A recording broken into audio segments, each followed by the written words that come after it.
નમસ્તે, નામ ભાર્ગવ ચૌહાણ, હાલ ગુજરાત પ્રદેશ મીડિયા સહસંયોજક। આપ સૌને ધ્યાનમાં જ છે કે જે ખાનગી શાળાઓ, ખાનગી સંસ્થાઓ જે છે એમાં વિદ્યાર્થીઓ પાસેથી ઘણી બધી ખોટી રીતે ઘણી પ્રકારની ફીસ ઉઘરાવવામાં આવે છે, જેમ કે અસાઇનમેન્ટ ફીસ, હાજરી બાબતની ફીસ। અને આપણને બધાને ધ્યાનમાં છે કે જે સરકારી કોલેજો છે એની મોટાભાગની સીટો ખાલી પડી રહી છે, તો તેનું એકમાત્ર કારણ છે કે જે આ ખાનગી સંસ્થાઓમાં જે પ્રકારનું ખોટી રીતે બધું ચલાવવામાં આવી રહ્યું છે, હાજરી બાબતથી લઈને એવા બધા ઘણા બધા પ્રશ્નો ઊભા થાય છે। અને ખાનગી સંસ્થાઓ જેમ મન ફાવે તેમ ફીસ પણ ઉઘરાવે છે, તો તેને લઈને વિદ્યાર્થી પરિષદ એક એવી માંગ કરે છે કે આવા જે ખાનગી સંસ્થાઓ છે એને પર કડકમાં કડક પગલાં લેવામાં આવે। ત્યારબાદ જે સરકારી ગ્રાન્ટીનર કોલેજો છે એ એક્ટિવ થાય, સીટો ભરાય, એ માટે પણ સરકારશ્રી દ્વારા કોઈક ને કોઈક સારા એવા પગલાં લેવામાં આવે। અને વિદ્યાર્થીઓ માટે ખાસ કરીને કે જે આવી ખાનગી શાળાઓ જે ખોટી રીતે ફીસ ઉઘરાવે છે એમની ઉપર પણ એક નિયંત્રણ લાવવામાં આવે, ફી રેગ્યુલેટર કમિટીની રચના કરવામાં આવે અને એમની પણ વ્યવસ્થિત જવાબદારી સોંપવામાં આવે, એ વિદ્યાર્થી પરિષદ સરકારશ્રી સમક્ષ માંગ કરે છે, જેથી કરીને જે વિદ્યાર્થીઓ છે સારું શિક્ષણ લઈ શકે અને આગળ વધી શકે। નમસ્તે, પૂર્વિલ પટેલ, અખિલ ભારતીય વિદ્યાર્થી પરિષદ પ્રદેશ મીડિયા સંયોજક, નિવાસ ગાંધીનગર। આપ સૌ મીડિયા મિત્રો અહીંયા આટલી મોટી સંખ્યામાં ઉપસ્થિત રહ્યા તે બદલ આપ સૌનો ખૂબ ખૂબ આભાર વ્યક્ત કરું છું। આજની આ પ્રેસ કોન્ફરન્સ બે મુખ્ય વિષયને લઈને કરવામાં આવી છે કે જે 30 ને 31 ઓગસ્ટે પ્રદેશ કારોબારી બેઠક કે જે મહેસાણામાં ઊંઝા ખાતે સંપન્ન થઈ, તે બેઠકની અંદર વિદ્યાર્થી પરિષદ દ્વારા એક પ્રસ્તાવ પારિત કરવામાં આવે છે। તે પ્રસ્તાવ હું આપ મીડિયા મિત્રોના સમક્ષ મૂકવા માગું છું।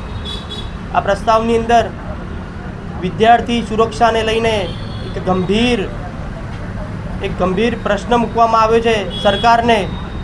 આપ સૌના ધ્યાનમાં હશે, ગુજરાતમાં અવનવાર વિદ્યાર્થીઓ માટે જે હૃદય ધબકાવી દે એવી ઘટનાઓ ગુજરાતની અંદર બની રહી છે। આપ સૌના ધ્યાનમાં હશે કે અમદાવાદમાં કર્ણાવતીમાં મણિનગરની 7 ડે સ્કૂલની જે ઘટના હોય, જે વિદ્યાર્થીને ધોળા દિવસે એના સહપાઠી મિત્ર દ્વારા એનું ધોળા દિવસે મૃત્યુ કરી નાખવામાં, હત્યા કરી નાખવામાં આવી। ભુજની ઘટના હોય કે એક યુવક દ્વારા કોલેજમાં ભણતી એક યુવતીનું ધોળા દિવસે ગળું કાપી નાખવામાં આવ્યું। આ શૈક્ષણિક જગતમાં આ એક મોટો પ્રશ્ન ઊભો કરે છે। દિવસે ને દિવસે વિદ્યાર્થીઓની અંદર ક્રૂરતા વધતી જાય છે, તેને લઈને વિદ્યાર્થી પરિષદની સરકારશ્રીને એ માંગ છે કે આના ઉપર સ્ટુડન્ટ કાઉન્સિલિંગ સેલ બનાવવામાં આવે। વિદ્યાર્થી પરિષદ આના માટે સરકારને આગ્રહ કરે છે કે આના ઉપર કડકમાં કડક પગલાં લેવામાં આવે। આગામી દિવસોમાં એબીવીપી કઈ રીતે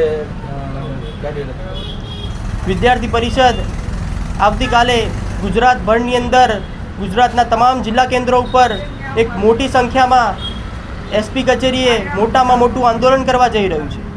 એ આંદોલનની અંદર અમે એસપી થકી રાજ્યના ગૃહમંત્રી શ્રી, મુખ્યમંત્રી શ્રી અને શિક્ષણ મંત્રી શ્રીને એક આવેદન સોંપવા જઈ રહ્યા છે।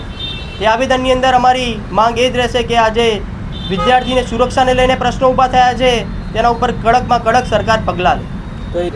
વિદ્યાર્થી પરિષદની આમાં એક જ માંગ છે કે આના ઉપર સ્ટુડન્ટ કાઉન્સિલિંગ સેલનું ગઠન કરવામાં આવે અને આના ઉપર કડકમાં કડક પગલાં લેવામાં આવે। વિદ્યાર્થી પરિષદ આવનારી 8 સપ્ટેમ્બરથી એબીવીપી એટ યોર કેમ્પસ થકી ગુજરાતના 1000થી વધુ કેમ્પસો સુધી પહોંચવા જઈ રહ્યું છે।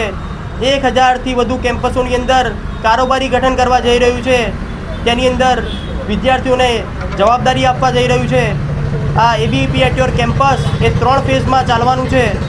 પહેલો ફેઝ કે એની અંદર કારોબારી ગઠન થશે, પછી વિદ્યાર્થી પરિષદ જે કારોબારી ગઠન થયું તે વિદ્યાર્થીઓ એમના પોતાના જ કેમ્પસમાં જઈ એક પ્રશ્ન શોધ અભિયાન ચલાવવા જઈ રહ્યા છે। એ પ્રશ્ન શોધ અભિયાનમાં વિદ્યાર્થીઓને પડતી મુશ્કેલીઓ એ વિદ્યાર્થીઓથી લઈ વિદ્યાર્થી પરિષદ સમક્ષ મૂકશે। અને ત્રીજા ફેઝની અંદર વિદ્યાર્થી પરિષદને જે માહિતી, જે પરિસ્થિતિઓ જે વિદ્યાર્થીઓ ફેસ કરી રહ્યા છે એ જાણવા મળશે, તેના ઉપર કડકમાં કડક પગલાં લેશે વિદ્યાર્થીઓ।